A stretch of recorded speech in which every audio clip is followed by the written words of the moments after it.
सामा खेला गेली आई बाबा के हवेलिया, बाबा के हवेलिया से टूट गेलै है, से टूट गेलै है मोरा घर के सिकरिया, से टूट गेलै है मोरा घर के सिकरिया।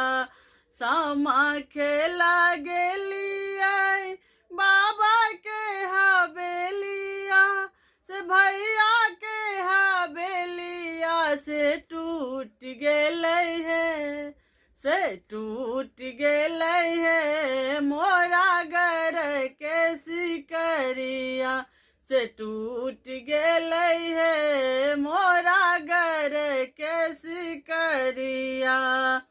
कान लगली खींचा लगली बहिनी से छोट बहिनी, बहिनी से छोट बहिनी कीन दे बहिना, कीन दे बहिना बहिनी घर के सिकरिया, से कीन दे बहिना बहिनी घर के सिकरिया।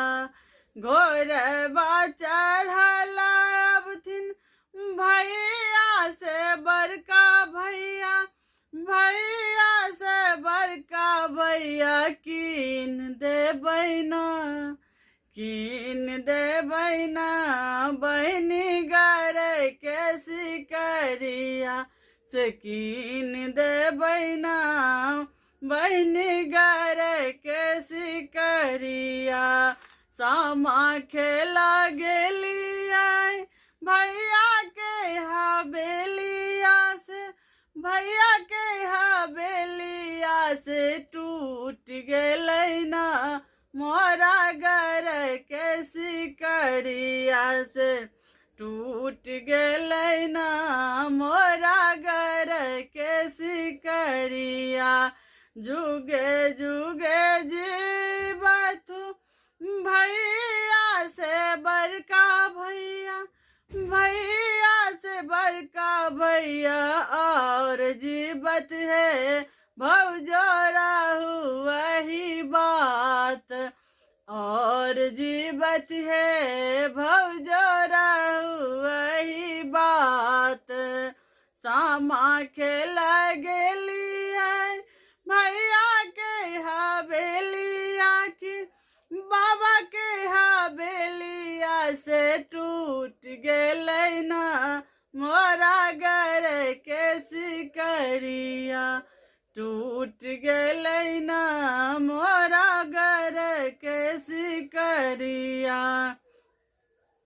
घोरबा चढ़ला एलखिन भैया से छोटका भैया, भैया से छोटका भैया कीन दे बहिना, हाँ कीन दे बहिना बहिना घर के सिकरिया, कीन दे बहिना बहिना घर के सिकरिया।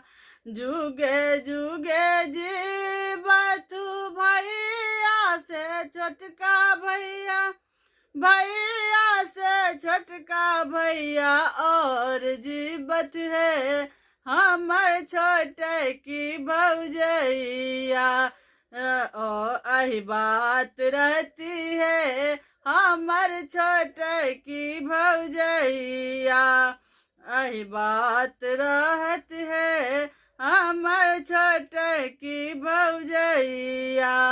फिर खेलब है सामा कार्तिक मास में, फिर खेलब है सामा कार्तिक मास में, फिर खेलब है सामा का